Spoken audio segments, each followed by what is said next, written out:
Bonjour à tous. Un record de chaleur va tomber cette semaine à Besançon. Pour la première fois depuis le début des relevés météo en 1885, la ville va dépasser les 50 jours à plus de 30 degrés sur une même année. Le précédent record était de 45 jours en 1911.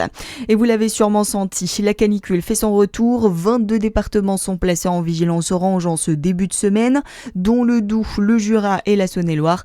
À l'échelle nationale, les températures devaient surtout monter dans les prochains jours, des fortes chaleurs qui ne devraient pas faciliter le travail des pompiers, alors qu'ils sont encore mobilisés contre les flammes dans de nombreuses régions, comme dans la Drôme. Line Baudrier. Oui, et les dernières nouvelles ne sont pas bonnes dans le massif du Claps.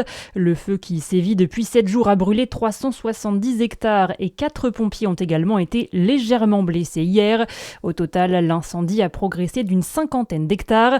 En Lozère, les flammes ont également brûlé une centaine d'hectares hier. Un incendie s'est déclaré en milieu de journée et 2 hameaux situés sur la commune de La Tilleule ont dû être évacués par mesure de précaution en fin d'après-midi.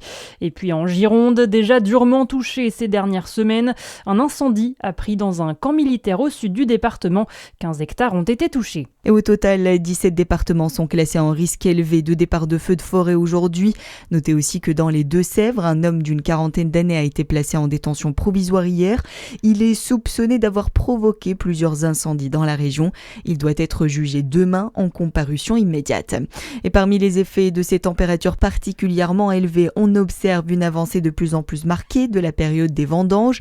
En Saône-et-Loire, les premiers coups de sécateur ont déjà été donnés. Dès ce week-end, les vendangeurs ont investi les parcelles pour débuter la récolte. Une situation totalement inédite dans le département.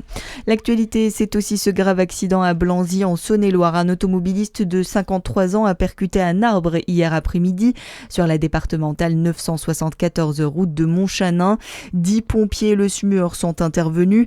La victime, grièvement touchée, a été évacuée vers l'hôpital de Mont-Solémine avant d'être transportée par hélicoptère jusqu'à Dijon. L'origine de l'accident n'est pas encore établie. Dans le reste de l'actualité, bonne nouvelle, la date limite de demande de l'indemnité carburant pour les grands rouleurs a été reportée à la fin du mois. Pour rappel, cette aide est destinée aux actifs dont le revenu fiscal de référence par part est inférieur ou égal à 16 880 €. Il faut aussi effectuer chaque jour au moins 30 km aller-retour entre son domicile et son lieu de travail.